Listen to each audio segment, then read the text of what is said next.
Hello, hello, how are you today? I am in my Caliente kitchen. Yes, where I offer you caliente nutrition topics and more important, caliente nutrition recipes. And today's caliente topic is really good. It's the essentials you must have in your kitchen to get you cooking. But before we show you the essentials, I want to introduce you to registered dietitian Fuad and I. Hi guys. How are you, man? man? I'm well. Thank you for inviting me on. Por supuesto que sí. ¿Cómo te ha ido en el día? ¿Cómo vas a hacer? ¿Has leído mi libro? ¿Cómo te fue todo? الحمد لله أنا بخير وإني مرة مبسوط إني أكون ضيف في برنامجك الناجح. I had no idea what he told me. But that was Arabic and this is Spanish.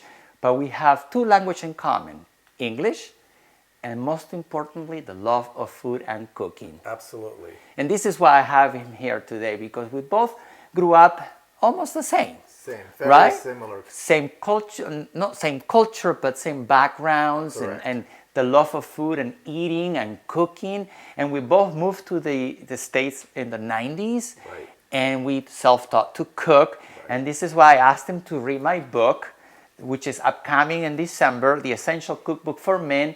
So what do you think, man? You know, I had the pleasure to read this book and I was so touched and inspired because the way it's written, it's simple, it has delicious recipes, and the most importantly, they're well balanced because they're written by a registered dietitian. Of course, but before I'm a registered dietitian, I'm Peruvian, so taste is important. Right, and he has the Middle Eastern in him. I so do watch also. out. Powerful food cultures, man. So reading through this book, it's really simple the way it's arranged.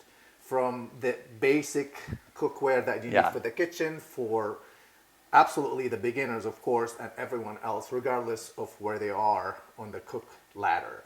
So it gives you the tools to really be comfortable in the kitchen. Thank you, man. And you tell me that when you read the book, you find out that you don't have a paring knife. Yes, you know, thank you for reminding me, I consider myself a good cook, but going through this book, I realized that I'm missing one of the main basic tools, from the kitchen, the paring knife. Exactly, but who has paring knives, right? But we're going to go over today about these essential tools. Are you ready? Right, yes, I am. Let's go. All right, so one of the essentials we're actually going to look, because it's from the book, and we're going to tell you exactly what we have here. We have a gear guide. And the gear guide says first skillets.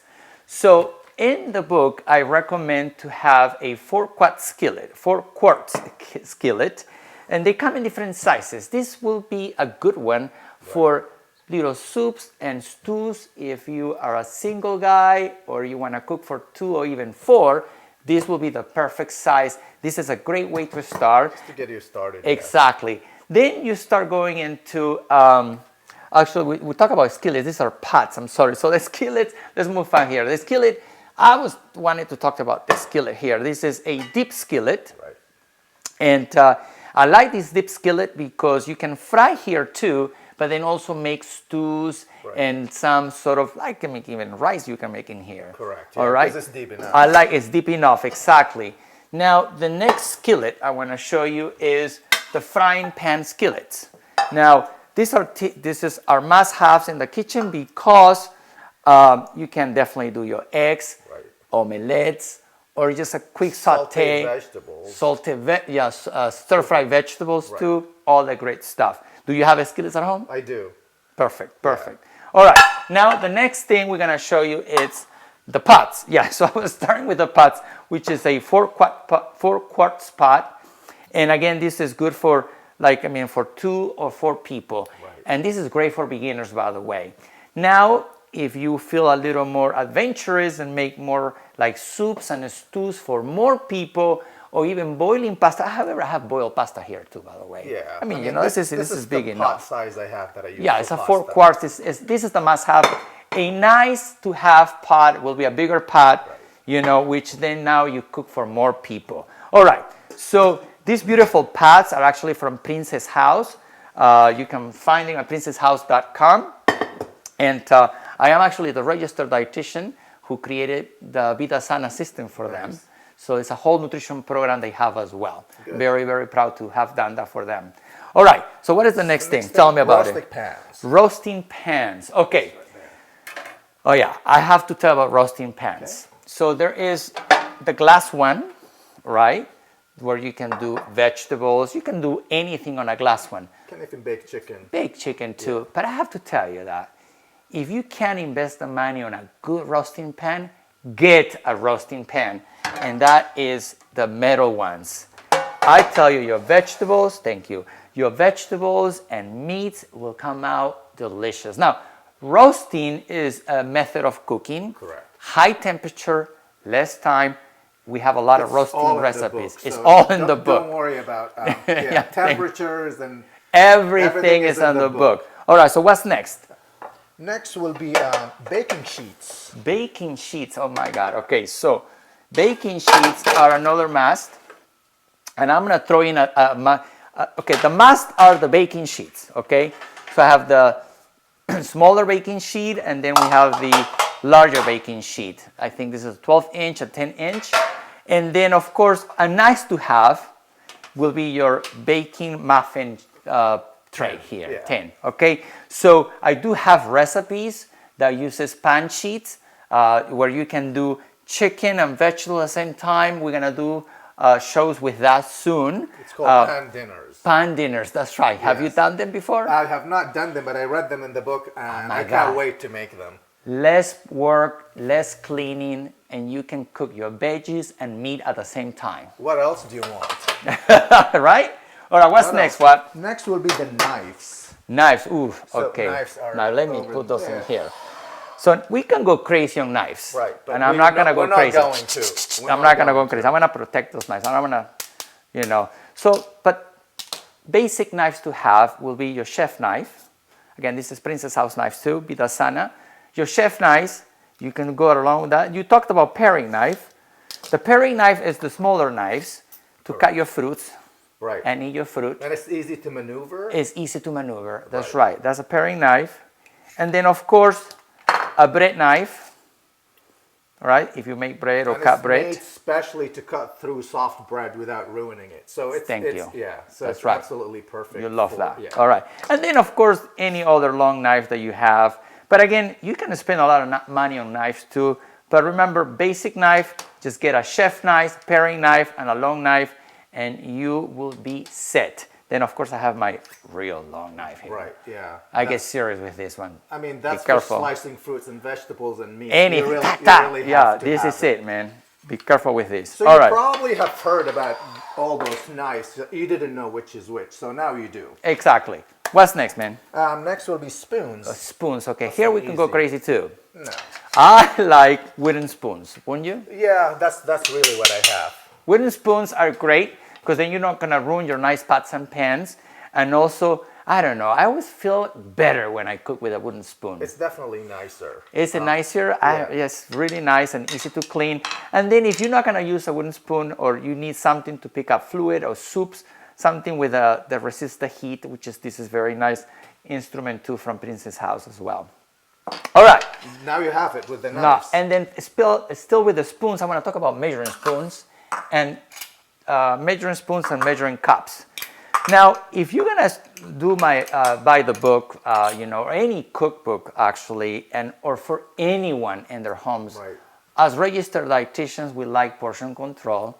We like to eat everything, though, right? Absolutely, yeah. We love food, but we just need have to be know watching our waistlines, right? How much to eat and when to eat. Exactly. Yeah. So measuring cups are great for that, and I like colors, so you have different sizes, and then again. If you're following a recipe and you're a beginner, I gave you step-by-step on sizes.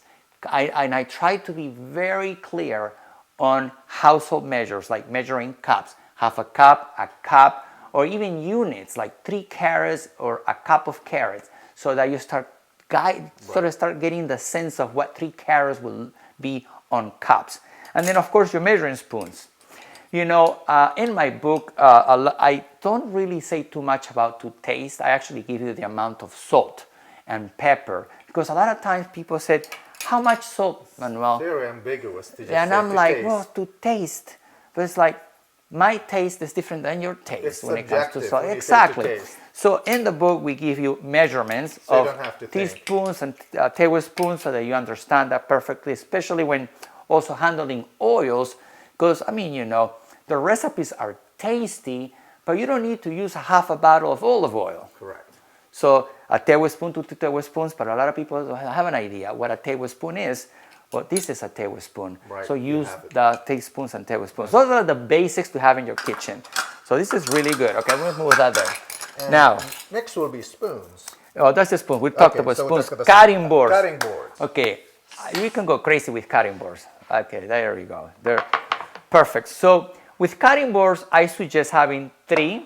Now, just remember, I'm a seasoned cook. I've been doing this for years, so I have wooden cutting boards. This is like my favorite toys, and especially I love this one. The Half a Plant campaign sent me. This is for my fruits and vegetables. It's absolutely stunning. Isn't it gorgeous? Yeah. I love this. People think we're crazy, you know, It's like my baby. talking about. I love my cutting board. But So that's one of the most versatile and important yes. tool in the kitchen you could have. So we want you to have plants, and but when you deal with cutting boards, you want to have a cutting board for fruits and vegetables. Let's put that back over there.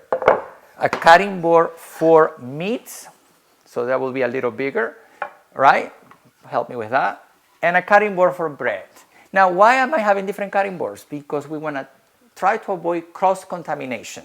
That's really important. That's a safety issue in food that Exactly. we can't, you know, emphasize. Exactly, because you don't want to cut your chicken and then cut the bell peppers in the same place you cut the chicken. Absolutely. And if you want to make it easier, you can buy a cutting board that comes in different colors. Green for vegetables. I love it. Red for meat, white for bread.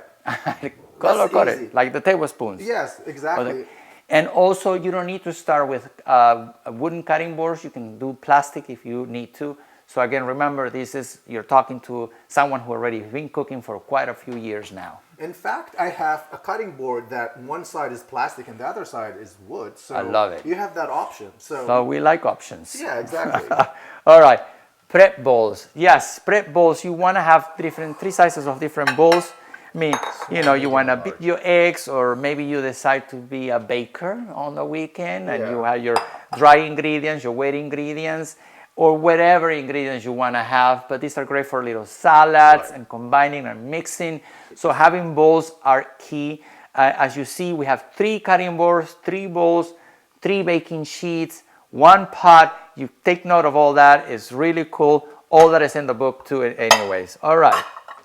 And then last, let me see here what we have next. We have, thank you, man. You're welcome. The storage containers. Okay, these are really good. The storage containers, these are great for if you're cooking in advance, or also to pack your lunch.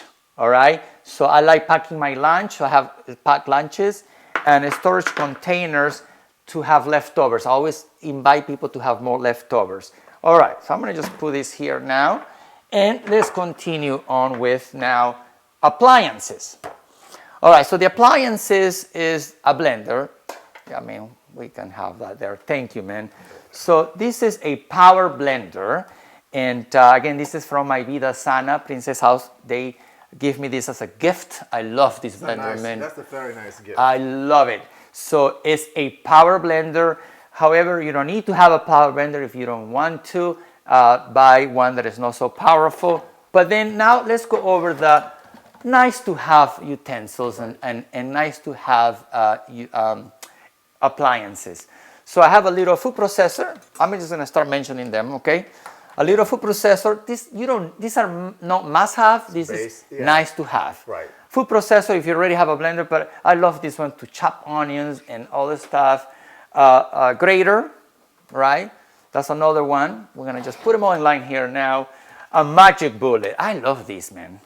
I almost want to say you must have these because I've always saw these. I use them all the time. So like little, before the gym, a little shake, or maybe in the afternoon. They're very small, and then comes in little cups. I don't have the cup with me now, but these are magic bullet. They're really nice. I would say must have too. A handheld blender for soups. All right. Yeah, this is a handheld blender. And then, of course, a food scale. Food scale is another that you can measure weight things if you're looking into knowing more portion sizes. Right. Food scales are Very great. helpful. And then one of my other favorite ones is the Instant Pot. Thank you, man. The Instant Pot, which actually you can cook things for half the time and the food is delicious. And we know how busy we are with our lives, man, so this will be a really I love great this. I mean, help. I have actually a recipe. I make beef bourguignon, which is a French stew. Yeah. That normally takes about 4 hours for slow cooking. I made it in 45 minutes here, and it tastes You can't beat quite that. good. Then you can have a saucepan too as well. And do I have anything else? Oh, of course, something to drain your pasta. This is another tool that we forgot to tell them. Right. To boil pasta with the little quart. So that's it, my friends. I mean, seriously, it's just your sort of like to-go utensils to buy, and anything else you want to say? I think we covered basically Right. everything. So for beginners out there, just keep it simple. Keep it simple. I know this Yeah. may look overwhelming to you, Yeah. but keep a list of the things that you need to have to get cooking. Well, thank you so much for watching this Caliente show. I hope you enjoy this Caliente topic. And adios, amigos. مع السلامة يا اخوان.